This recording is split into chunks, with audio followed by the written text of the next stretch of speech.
Ito ang irigalo ni Alex sa kanyang best friend na si Philip. Attending the birthday for your best friend, you need puslukats, dobre? Then see you later. We will pick you up there in Philipkos Doma, dobre? Good morning, good afternoon, good evening mga amigas, titos, titas! Kumusta ng lahat? Umalis na si Kuya Alex at saka si Daddy. Inihatid lang ni Daddy si Alex ko para sa birthday party ng young friend. Same name ng aking Philip. Common name nandito ba sa Slovakia ang Philip? Otoyem. Ako po, Besh. Gigi, Kuya. Happy birthday! Happy birthday! Oh no! His Kuya say kamarat kino. Ay, kamarat. That's Sebastian's mom. Dito pa pala sa building na to nakatira ang best friend ni Alex ko. Gigi, Kuya? Tam? Kuya, is there? No? We will pick him up. Waiting for Kuya. Kuya Alex? I know he's attending birthday party with his friend. Kuya Alex is dead. No, that's not the show! Kuya Alex ko, how was the birthday party? Čo tu máš? Ito yan. Aha. Wow. Děti tam bylo veľa? Oh, Bella? Čo tu máš, Philip ko? Spider-Man. Spider-Man. Tampri Kuya Alex. Nalungkot si Philip ko dahil isa lang yung Superman na kay Kuya Alex. Ito na ang ganda ng panahon namin today. We are going to Tesco para mag-grocery. Ang ganda ng paligid. At tignan nyo naman ang daanan namin. Diba? Ang ganda. Tesco na. Andito na kami. Nandito na pala kami sa loob ng Tesco. Naghahanap lang ako ng pantulog. Akala mo kung bibili eh. Sobrang mahal naman ito. Uy. Pero sa Shein, mura lang ito. Kasi mapamura ka din sa quality.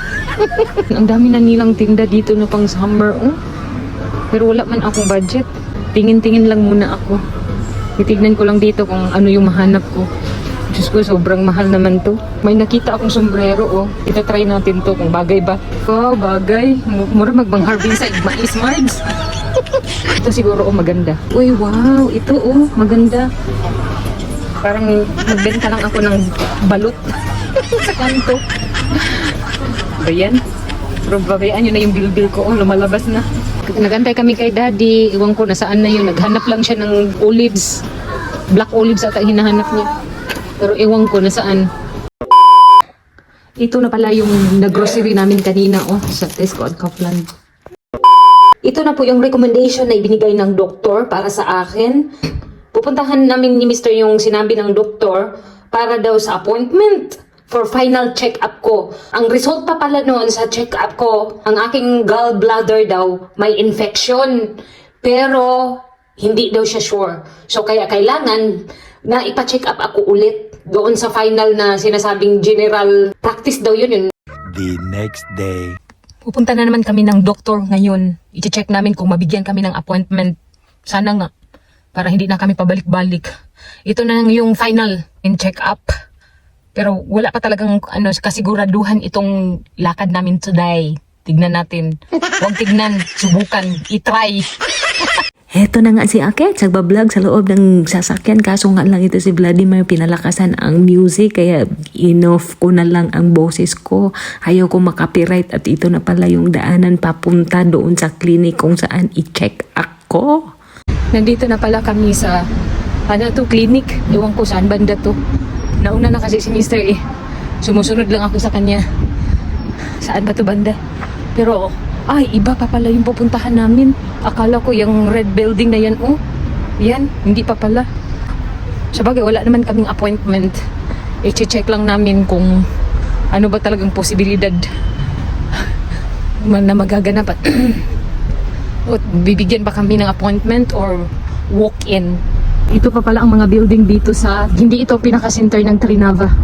Mga clinic siguro na nandito, ewan ko, hindi ko alam. Familiar pala to sa akin ang building na ito. Dito dati na hospital si Kuya Alex. Nandito yung hospital ng mga bata.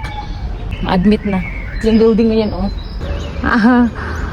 Which one? That one? Ambulance pre? Dobre? Yan building E. Diyan na hospital si Kuya Alex. Diyan ang pambata na building. Tignan nyo naman ang mga flowers, Ganito talaga ang gagawin ko kapag may garden na kami. Diba, kaganda. Mga tulips. Ganda siya pag tignan kapag namulaklak na yung tulips, no? Nandito na pala ako sa clinic, nag-aantay kung kailan tawagin ang aking pangalan. Nandito na ako sa loob ng kindergarten. Sinundo lang namin si Philip. Then uuwi na kami pagkatapos nito. Ginapapan. Wala daw siyang ganong kumain. Kaninang umaga, kagat lang ng bread. Ngayon, wala talaga for lunch. Hindi na siya kumain ng lunch. May bayad pa naman yung lunch niya. Sa ubo niya ito ba? Kaya nagtanong ang teacher kung pinainom daw namin ng gamot. Sabi ko, oo. Ganyan yan si Philip, basta may ubo. Wala siyang lagnat. Pag-worried din ang teacher sa kanya. Diyan lang kayo, nagkaon naman. Hala! May daw, umibat. To Philip ko, tam na, ispinabi, bibi. Umibat. To, umibat. Hala, wala pa namang hugas yan. Uy, bibi naman Totoo, ispinabi, yaks, worms. Bibi. Be, umibat. Philip ko, Hugas na yan. Gusto ko sanang hugasan ulit. Daddy, von ko? Pwede di na kumain na. Okay lang yan. Hindi naman siya kumain ng breakfast at saka lunch. Kumakain naman siya ng prutas. Langga, bless. Dobre. Parang may lagnat nga siya. Hindi ko talaga pinapaano sa kanila yung bless. Pinaka-importante yan No, Philip ko? Nasanay na din yan siya, pati si Kuya Alex. Kapag makalimutan ko magpa-bless, sasabihin ka agad ni Kuya Alex sa akin, Mami, bless. Saan ka pa? Siya yung kapatid ni Vladimir na tumutulong sa pag-build ng aming bahay, kaya natapos ito at naporma na talaga ng munting bahay kubo. Ayan, inaasimbulan niya yung lalagyanan namin ng mga sapatos at nahihirapan talaga yan siya. Inis na inis siya kasi ang tagal daw matapos, ilang oras na siya dito. Philip ko, clean up the toys first. Kasi clean up. Then you may watch now the TV.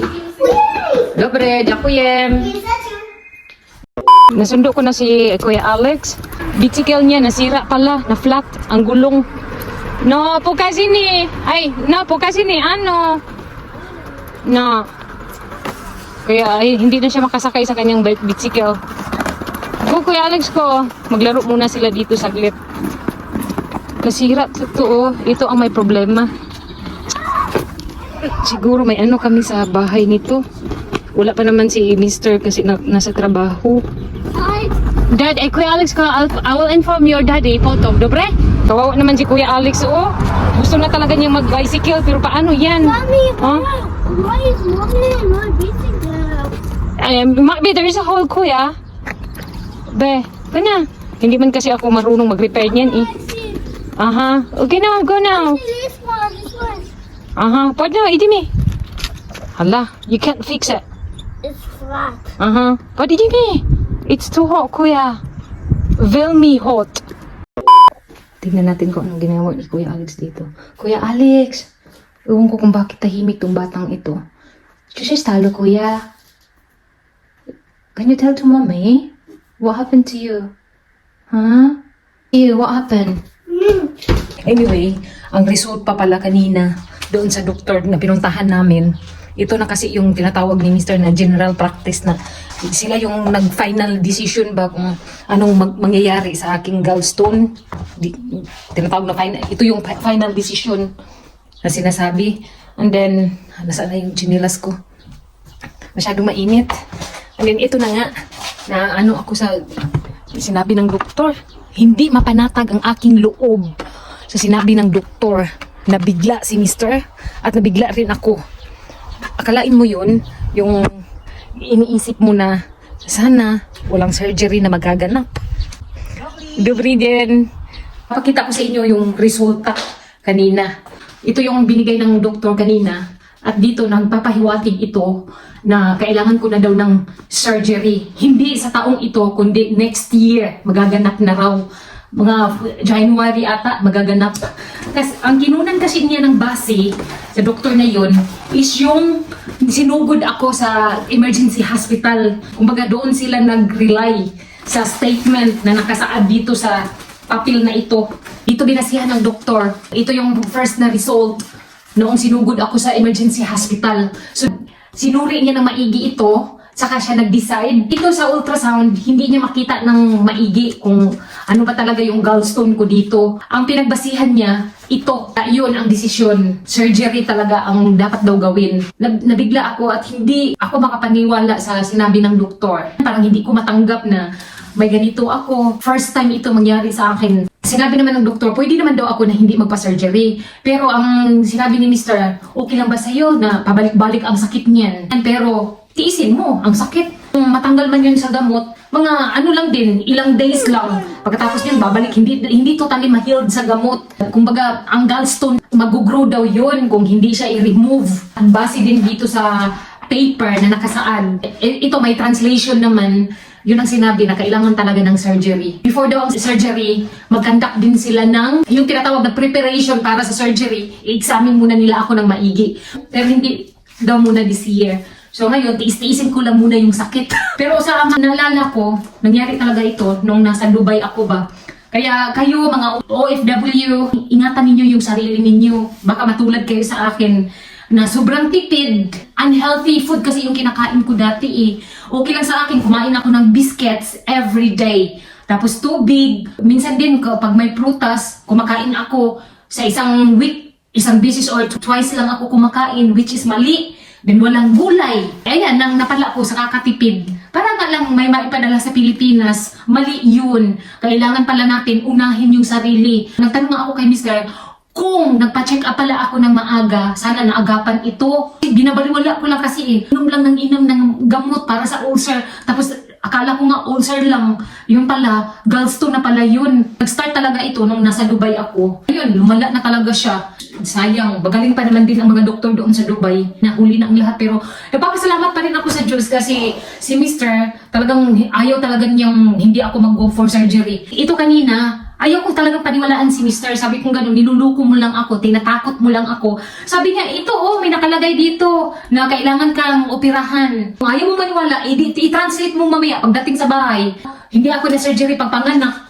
Dito na, sa gallstone na ito. Anyway, mga amigas-amigas, kung sino man sa inyo nagkaroon ng gallstone, paki-comment down below at sabihin nyo naman sa akin kung anong ginawa ninyo. May mga ininom ba kayo para mawala yun or kailangan ba talaga ng surgery para hindi babalik yung sakit? Yun ang sinasabi eh. Health is wealth. Tama ba yun? Kaya lesson to learn na to sa akin. Or attention sa lahat ng mga OFW dyan. Kung may naramdaman na kayong sakit, hala, ipa-check up ninyo habang maaga pa. Huwag unahin yung tipid para lang may maipadala sa Pilipinas, which is mali. Kuya, Philip ko, can you clean up the ties when you will watch the TV? Riha. Really? Ano? Ayaw pang maniwala ni Kuya Alex. Oh. Riha, clean up! Riha! Do it properly. Riha! Look, my dad. People see them. Oo. Pag sinabi kong clean up the toys para manood ng TV, yan, mabilis kumilos ba? Yeah. Ashe?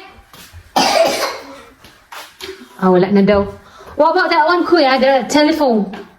Can you put here, Kuya? That one. Proceed. It's so heavy. It's heavy? Okay, Mommy will do it. I'm too strong. Too strong daw siya. Oh, put it here. Proceed. Really? Ano? Jakuyum, Kuya. Sige na, pag-end na sa vlog. Because I'm watching Hopeless and I made the floor. And come along, you want to like for me? And Subscribe. subscribe. Hit the button and Hit the bell button. hit the button Dobre? every week. What? Para Ma-notify pa-notify kayo tayo sa aming sa aming next vlog. next vlog. Bye, guys!